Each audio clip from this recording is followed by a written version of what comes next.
à tous, on est très exactement le 6 février, il est midi 22 et la dernière fois que j'ai vu ma coupe de cheveux sur quelqu'un d'autre, c'était sur la maman d'Ingas, je crois.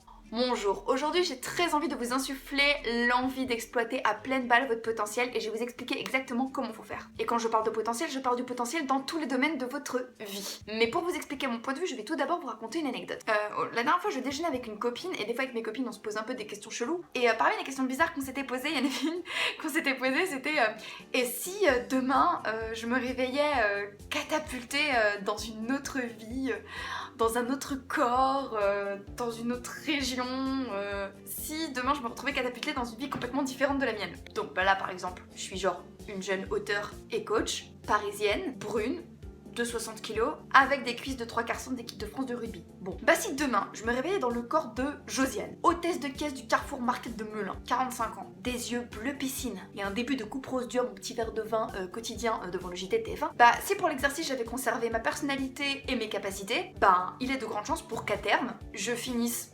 malgré tout auteure et coach parisienne de 60 kg avec des cuisses de rugbyman. Sauf qu'en plus j'aurais des putains de yeux bleus. Et pourquoi ? Bah parce qu'en fait la vie que je mène est le résultat de l'exploitation au maximum de mon potentiel.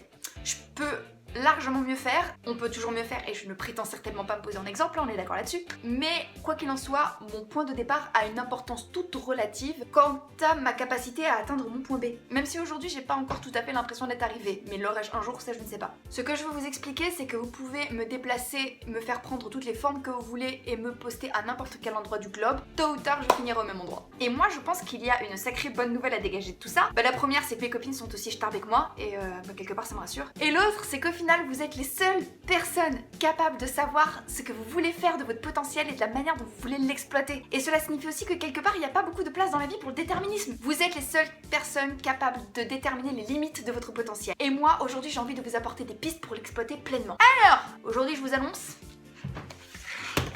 on va gratter sec. Alors aujourd'hui, on va faire des exercices, les enfants. Donc vous prenez un papier et un stylo, ou votre téléphone, ou l'écorce d'un arbre, enfin faites ce que vous voulez, je suis pas votre mère, merde. Dictez pour tout le monde, je ramasse tes copies à la fin de l'épisode.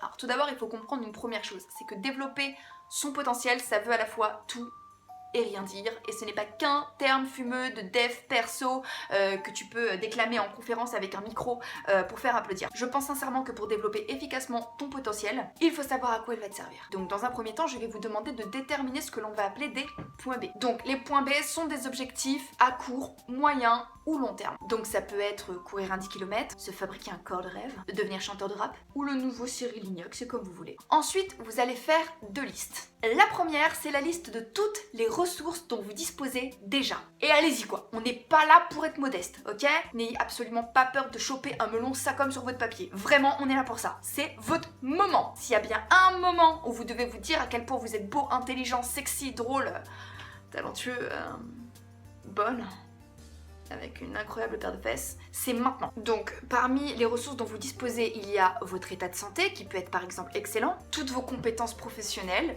n'hésitez surtout pas à les mettre, même celles qui a priori ne vous semblent pas avoir de lien direct avec vos points B, votre expérience, vos qualités, toutes les choses que vous aimez chez vous. Bon bah j'aurais jamais les yeux bleus, à moins de choper une méchante cataracte. Mais c'est pas dans mes projets. Ensuite, vous allez compléter votre liste avec toutes les ressources extérieures dont vous disposez. Qu'il s'agisse des ressources financières, des ressources matérielles ou humaines que vous avez sous la main. Ça peut être votre patrimoine immobilier, ça peut être votre réseau professionnel ou votre maman qui vous fait toujours des super goûters avant un entretien important. Mettez tout.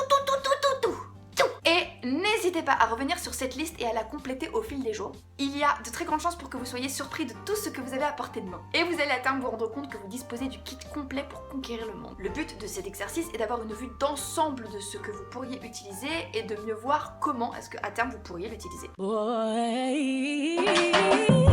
Alors j'en vois venir, hein. Ouais, bah en fait, j'entends ma liste, et bon, avec tout ce que j'ai, je vais pas pouvoir aller bien loin, quoi. Ça, c'est une question de point de vue, mon bonhomme. Laissez-moi vous raconter l'histoire du colonel Sanders. Le colonel Sanders, qui est le créateur du KFC, s'est retrouvé ruiné à l'âge de 66 ans. Et tout ce qu'il avait pour se refaire dans la vie, c'était une vieille voiture et une recette de poulet frit qui déboîtait tout. Ben, il a pris tout ça, donc pas grand-chose, et il a sillonné l'Amérique à la recherche de restaurants qui accepteraient d'être franchisés par lui. Donc, On résume, le mec avait un très maigre potentiel. Une caisse, du poulet.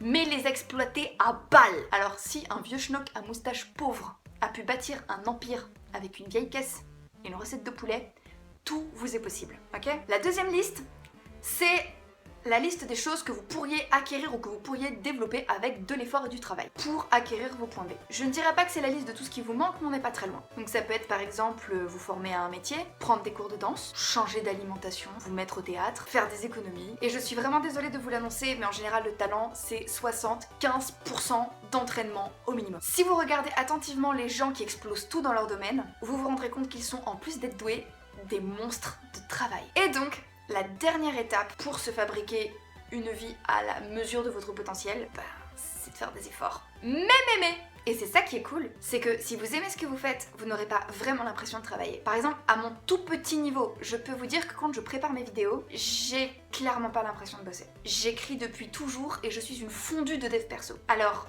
je ne sais pas, je suis pas tout à fait en mesure d'évaluer la qualité de mon travail, mais je peux aligner les heures de travail sans aucun souci, ça ne me semble pas compliqué ni difficile à faire. Maintenant, un potentiel bien exploité réduit considérablement ses efforts justement. Et c'est beaucoup plus facile si les points B que vous avez déterminés sont en rapport direct avec vos talents naturels. Vous avez sans doute des ressources intrinsèques sur lesquelles vous appuyez, alors faites-le à fond. Genre, vous êtes souple, vous avez le sens du rythme et vous avez envie de devenir le nouveau chorégraphe de Jennifer Lopez.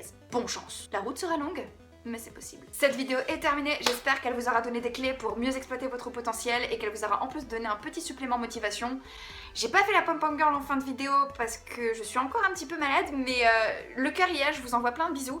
Et n'oubliez jamais que si une petite quiche comme moi y arrive, vous pourrez y arriver. Donc maintenant, c'est à vous de jouer.